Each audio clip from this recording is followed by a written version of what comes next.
Dan saudara, seperti apa alat Genos yang berhasil dikembangkan tim riset UGM Yogyakarta? Pagi ini kita langsung tanyakan melalui daring dengan Dr. Dian Kesuma Pramudia Nurputra selaku anggota peneliti Genos UGM. Dok, selamat pagi. Selamat pagi, Ya, Pak Dok, Yunanda. sejauh ini perkembangannya untuk pengujiannya sendiri sudah sampai tahapan apa? Jadi saat ini itu kita sedang menunggu perubahan komite etik. Kemudian untuk masuk ke dalam uji klinis itu ada 3 syarat yang harus kita siapkan. Yang pertama adalah ada sertifikat lulus uji fungsi dari BPFK dan Dirjen Farmasi dari Kementerian Kesehatan. Itu yang nanti insya Allah Senin beliau akan datang ke Yogyakarta untuk benar-benar mengecek langsung bagaimana stabilitas kelistrikan dan lain-lain hal teknis dari mesin. Kemudian yang ketiga nanti persetujuan dan bimbingan teknis dari rumah sakit itu sedang dalam proses sekarang. Alhamdulillah 2 sudah siap. Kalau di sini mungkin 2 lagi akan melakukan bimbingan teknis sehingga kalau semua sudah menjalankan bimbingan teknis bagaimana sesuai dengan amanah protokol, kita bisa langsung start kick off uji diagnostiknya. Oke. Seperti itu. Sejauh ini memang pengujian kan sudah dilakukan, Dok. Kalau saya juga baca ini juga sudah masuk ke tahapan uji klinis fase kedua begitu ya. Tapi sejauh ini sudahkah dicoba ke pasien-pasien yang memang menderita COVID-19 dan bagaimana hasilnya? Ya, jadi pada saat kita melakukan validasi atau profiling kemarin, itu tuh kita sudah langsung ke pasien. Jadi 615 sampel itu kan 333 itu kan dari sampel nafas pasien yang benar-benar terkonfirmasi positif COVID. Oke. Sementara sisanya itu dari sampel nafas dari pasien yang terkonfirmasi negatif COVID-nya. Jadi sudah ke pasien. Hanya pada saat itu level ujinya namanya masih level validasi.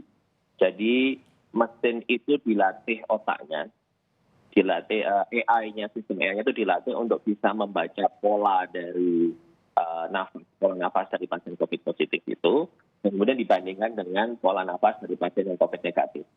Nah, kalau sudah kan nanti kelihatan setelah dipetakan kelihatan perbedaannya. Perbedaan itu yang dipasang sebagai database dari mesin ini untuk diujikan kembali secara pembutaan. Nah, yang pengujian secara pembutaan ini yang nanti akan dikerjakan waktu uji diagnostik nanti. Izin saya klarifikasi namanya uji diagnostik. Kalau uji klinis itu kan kita pakai, walaupun itu jenis uji klinis, tapi kalau uji diagnostik untuk alkes seperti ini tidak ada uji klinis tahap 1, 2, 3 itu untuk obat kalau itu. Oke. Kalau uji diagnostik ini cukup pre-marketing, post-marketing begitu. Oke, sejauh ini berapa persen keakurasiannya atau keakuratannya untuk mendeteksi kemudian seseorang ini benar-benar begitu terinfeksi COVID-19 dan yang lainnya tidak? Oke. Kalau yang Pak Irianda maksud akurasi yang sebenarnya atau akurasi medis, termasuk ada sensitivitas, spesifisitas, itu baru boleh diungkapkan nanti setelah selesai uji klinis. Jadi kalau selama ini yang beredar di media semua itu adalah uji akurasi teknik. Uji akurasi teknik ya? Ya, jadi reliabilitas atau keajekan mesin itu untuk membaca berulang-ulang itu 97%. Nah, tapi itu belum boleh diklaim sebagai, alat ini akurat 97%. Oke. Itu baru boleh kalau nanti setelah selesai uji diagnostik. Begitu. Oke, kalau untuk mungkin bisa dijelaskan sedikit, Dok, secara scientifical dan juga mungkin tadi ada irisan juga dengan teknologi ini sebenarnya cara kerjanya bagaimana? Kita ketahui selama ini yang kita ketahui ya, untuk tes di Indonesia sendiri untuk mendeteksi COVID-19 ada yang menggunakan darah seperti rapid test, kemudian PCR ini kan dari dahak. Tapi ini melalui embusan napas dan ada hubungan dengan teknologi. Seperti apa, Dok? Jadi prinsipnya kalau misalnya rapid test dari darah itu mendeteksi antibodi terhadap SARS-CoV-2 penyebab COVID-19, PCR test itu mendeteksi keberadaan partikel virus itu lewat PCR. PCR-nya diperoleh dari swab. Jadi kan swab itu kan mengambil partikel virus yang ada di tenggorokan ini, kemudian dilakukan PCR untuk mendeteksi komponen partikel itu. Nah, kalau Genos itu mendeteksi senyawa metabolit. Senyawa metabolit apa? Ya, senyawa metabolit si virus, hasil interaksi si virus itu dengan jaringan kita, jaringan orofaring ya, sama nasofaring yang ada di belakang tenggorokan. Nah, itu mereka mengeluarkan berbagai senyawa metabolit yang disebut volatile organic compound, VOC. Nah, secara gold standar, VOC itu tuh bisa dipetakan lewat mesin yang disebut gas kromatografi. Tapi mesin ini mahal dan besar sehingga tidak praktis untuk aplikasi klinis. Nah, untuk bisa kita pakai cara pendeteksian untuk dalam aplikasi klinis, maka kita tidak bisa secara spesifik mendeteksi itu, tapi kita membuat pendekatan yang kita deteksi adalah polanya. Apakah ada pola spesifik yang berbeda antara senyawa metabolit yang dikeluarkan oleh nafas pasien yang bila mereka itu terinfeksi COVID-19, artinya ada kuman SARS-CoV-2 di tenggorokannya, dengan yang tidak. Nah, itu yang kami dapatkan kemarin pada saat kami melakukan proses validasi. Awal mulanya kami juga tidak tahu apakah berbeda atau tidak. Begitu kita cek, kita lihat, ternyata pemetaannya itu benar-benar berbeda pattern-nya antara yang menderita COVID-19 dengan yang tidak. Nah, dari perbedaan itu kemudian bagaimana kok bisa dikenali perbedaan itu? Disitulah letak fungsinya artificial intelligence yang kita pakai. Di sini kita menggunakan 5 algoritma yang berbeda. Kemudian kita cek yang mana yang akurasinya paling baik, atau kalau mungkin malah perlu macam mengkombinasi algoritma itu sehingga pattern yang seharusnya tidak bisa terbaca dengan mata biasa begini bisa teranalisis dengan baik dengan menggunakan AI. Nah, karena namanya AI, maka semakin banyak sampel yang kita kumpulkan, software-nya atau AI-nya makin akan pintar dan makin akan akurat untuk bisa membaca perbedaan pola VOC itu. Gitu kira-kira. Dok, sebelum masuk nanti ada pertanyaan juga mengenai artificial intelligence atau kecerdasan artifisialnya ini berarti outputnya akan kita ketahui apakah seseorang ini langsung ke positif atau negatif COVID-19 begitu ya bahasa awamnya, atau kita mengetahui antibodinya seperti rapid test? Oh bukan, kita tidak mengecek antibodinya. Jadi senyawa metabolit itu kan memang representasi dari partikel virusnya. Jadi semacam kalau bahasa Inggrisnya itu surrogate biomarker pengganti.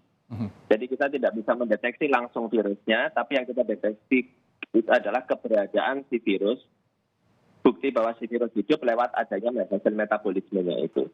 Seperti itu yang kita harapkan.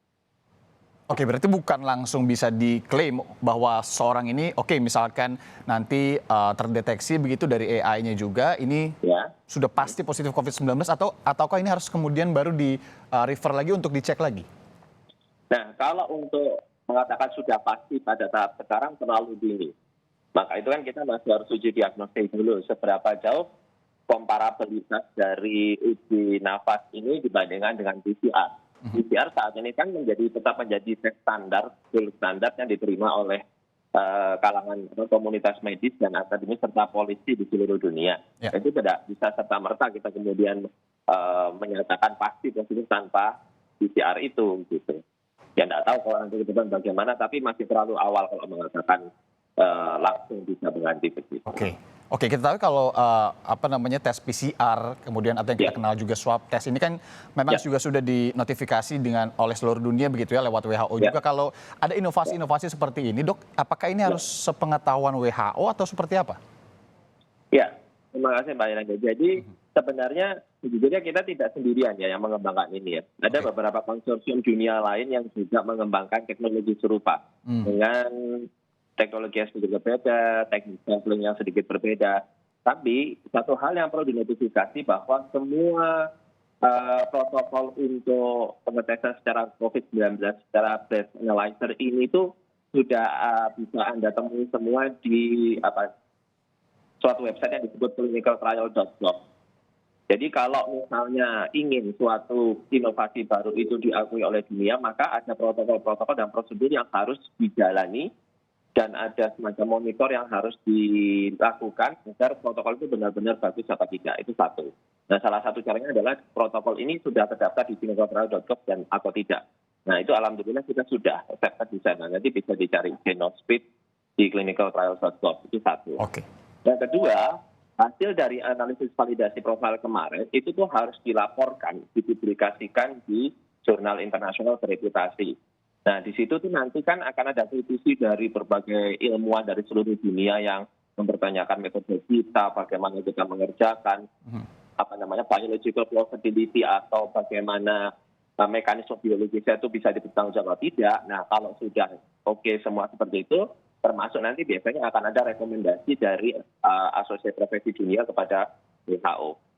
Sejauh ini memang masih jadi perdebatan memang dari seluruh dunia tentang teknologi breath analyzer dari COVID ini, gitu. Baik, Dr. Dian Kesuma Pramudia Nurputra, anggota peneliti Genos UGM. Terima kasih sudah mau meluangkan waktu dan berbagi informasi di Sapa Indonesia Air Pekan. Ya.